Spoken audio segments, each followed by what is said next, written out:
एक ना अजीब जे मखलूक दा रवाट सुनिया है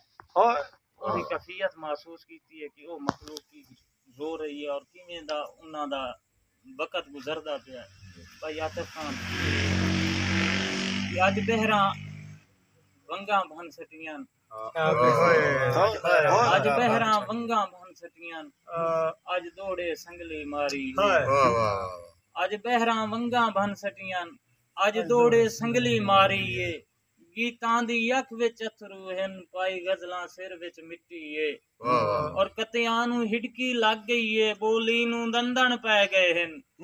कतियां नू हिड़की लग गई है बोली नू दंदन पै गए हन माया मजलूम दिसींदा है गश पौंदे पै हन नज़मां नू साईं मां बोली रो के आधी है पंजाब दे सुखन नवाज़ां नू अय्या रब कोलो मनवा दे वो मैनू मेरा तैब हटा दे साजी मैं पीर फरीद दी मुठियां साईं बहु सुल्तान दी कुठियां मैं पीर फरीद दी मुठियां साईं बहु सुल्तान दी कुठियां मैनू वारिस शाह भी छोड़ गया है मैथों बुल्ला मुखड़ा मोड़ गया है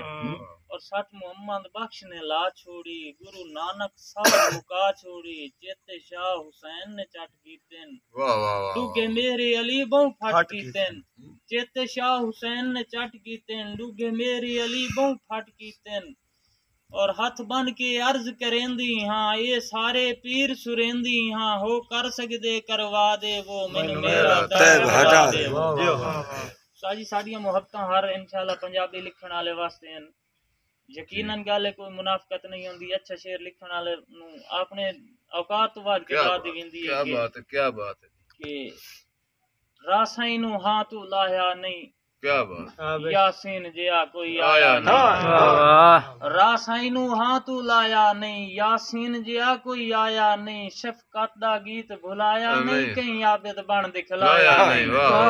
और मैनू दर्द गुराया मार गया सट मुंह पर ने अबरार गया हां साजी पांच दरियावां दी पई मर्दी हां सा पा दे वो मेरा तैब हटा दे वाह साजी से कासिफ शाह दी खा गई है वाह वाह नांगे दी मूज मुका गई है से कासिफ शाह दी खा गई है नांगे दी मूज मुका गई है मैनू सागिर खावर भुलना नहीं दानिश वांगू भुलना नहीं किथे टुर नाजिश माजूर गया है हो अफजल काजी दूर गया वाह वाह अरशद सहल में आवना नहीं कहीं मार रिया सदा ये संग विछड़े मिलवा दे वो मैनू मेरा तैब हटा दे वो मां बोली रो के आदी ये पंजाब दे सुखन नवाज़ां नू अय्या रब कोलो मनवा दे वो मैनू मेरा तैब हटा दे।